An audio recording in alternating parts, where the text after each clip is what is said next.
नमस्कार प्रेक्षकों, आपका स्वागत है आज दोपहर के न्यूज बुलेटिन श्वेता संग खबरें अब तक पर।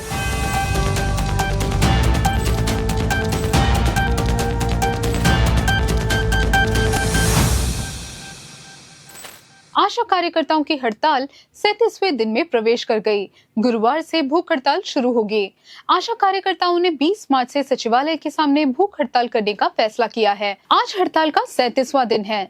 कल सचिवालय नाकाबंदी सड़क नाकाबंदी में बदल गई थी। कल कार्यकर्ता एनएचएम के प्रशिक्षण वर्ग का बहिष्कार करते हुए धरना स्थल पर पहुंचे थे। पुलिस ने उनकी सुरक्षा के लिए बैरिकेड्स लगा दिए। विधायकों, भाजपा के अध्यक्ष के सुरेंद्रन और विपक्ष के नेता रमेश चन्नीतला समेत कई लोगों ने कार्यकर्ताओं को अपना समर्थन दिया। आंगनबाड़ी कार्यकर्ताओं ने भी सचिवालय के सामने अपना वेतन बढ़ाकर 21,000 रुपए करने, कल्याण निधि लाभ और सेवानिवृत्ति लाभों का बकाया देने की मांग करते हुए विरोध प्रदर्शन किया। फिबे की बहन के साथ खराब संबंध बने तेजस की मानसिक परेशानी और फिर आत्महत्या। फिबे और तेजस के परिवारों के बीच घनिष्ठ संबंध थे और फिबे की बहन के साथ बकायदा शादी तय की गई थी। दोनों बैंक की कोचिंग में पढ़ते थे। फिबे की बहन के साथ अपने संबंधों के खराब होने के बाद तेजस राज बहुत परेशान था। तेजस कई बार फिबे के परिवार के पास लड़की से शादी करने के इरादे से पहुंचा। वह बुर्का पहनकर पेट्रोल की 2 बोतलें लेकर उसके घर आया, लेकिन जैसे ही उसके पिता बाहर आए, उसने फिबे की छाती पर चाकू घोंप दिया और उसके पिता को घायल कर दिया। वह 3 किलोमीटर तक गाड़ी चलाता रहा और चिम्मन मुख्य रेलवे ओवरब्रिज पर पहुंचा। उसने अपनी कलाई काट ली और ट्रेन के आगे कूदकर अपनी जान दे दी।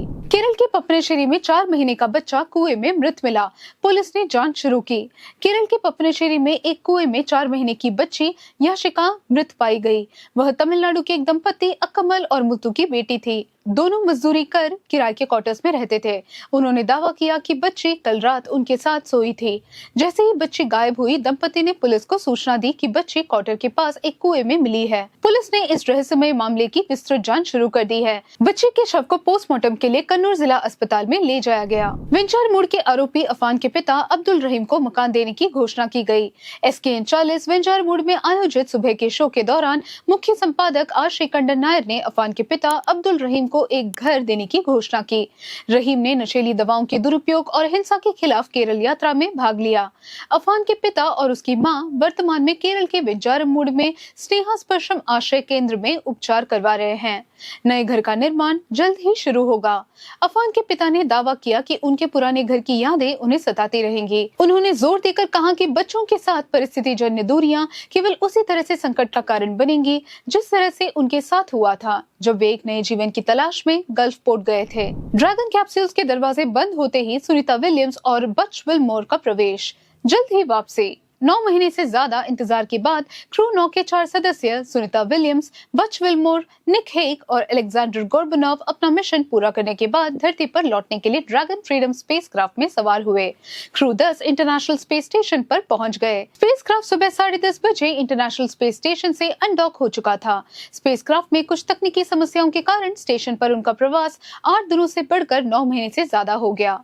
उनकी सुरक्षा सुनिश्चित करते हुए नासा ने स्टारलाइनर स्पेसक्राफ्ट को मानव रहित उतारा, जिससे मार्च 2025 तक उनकी वापसी हो सकेगी।